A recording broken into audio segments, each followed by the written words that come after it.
दोस्तों, आज हम आपको सुनाते हैं मोहम्मद रफ़ी का वह अनमोल गीत जिसने रफ़ी की जिंदगी बदल कर रख दी।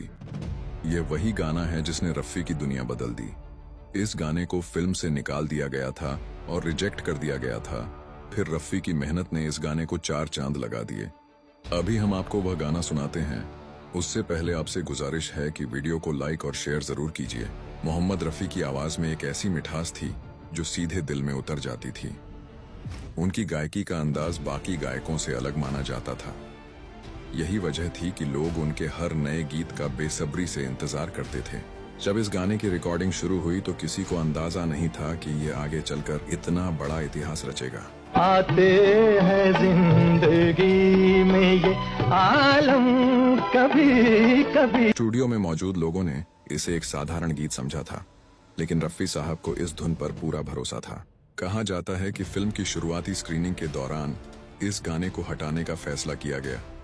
निर्माताओं को लगा कि यह गीत दर्शकों को प्रभावित नहीं कर पाएगा, इसलिए इसे लगभग भुला ही दिया गया था। रफ़ी साहब ने हार मानने के बजाय अपनी पूरी मेहनत इस गीत में लगा दी। उन्होंने हर शब्द को पूरे एहसास के साथ गाया। उनकी आवाज में छिपा दर्द और सच्चाई गीत की सबसे बड़ी ताकत बन गया। कुछ समय बाद संगीतकारों ने इस गाने को फिर से सुना। इस बार उन्हें इसकी खूबसूरती का एहसास हुआ। धीरे धीरे सबकी राय बदलने लगी और गीत को एक और मौका मिला। जैसे ही यह गाना लोगों तक पहुंचा, श्रोताओं ने इसे हाथों हाथ लिया। रेडियो पर इसकी मांग लगातार बढ़ने लगी।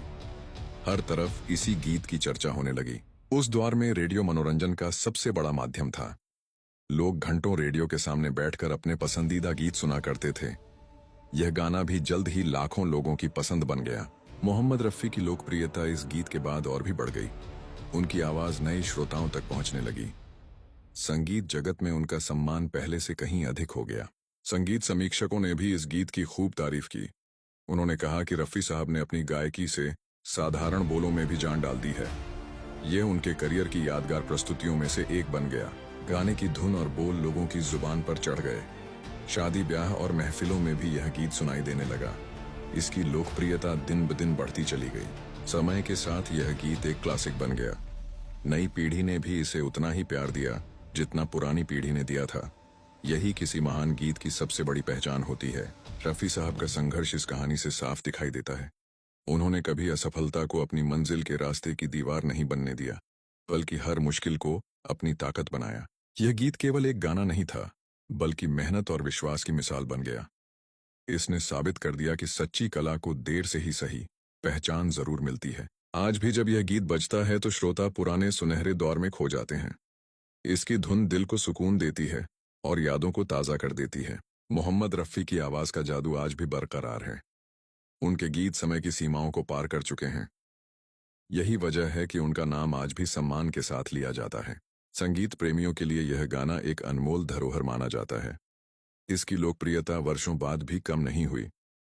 हर दौर में इसे सुनने वाले नए प्रशंसक मिलते रहे हैं। रफ़ी साहब की मेहनत, लगन और समर्पण ने इस गीत को अमर बना दिया। यह कहानी हमें सिखाती है कि सच्ची लगन इंसान को हमेशा कामयाब करती है। ऐसा ही कुछ गाने में ऐसा ही मंजर पेश हुआ था कि रफ़ी साहब के गाने को रिजेक्ट कर दिया गया था। रफ़ी ने इतनी मेहनत की कि मजबूरन प्रोड्यूसर को सर झुकाना पड़ा और ये गाना फिल्म के अंदर डालना पड़ा। आज भी जब लोग ये गाना सुनते हैं तो मोहब्बत और खुशी में डूब जाते हैं। मोहम्मद रफ़ी की आवाज़ में इतना दर्द था कि इंडिया पाकिस्तान के लोग भी आपके फ़ैन थे। आपको बर्र सगीर में सबसे टॉप 1 गुलकारों में माना जाता है।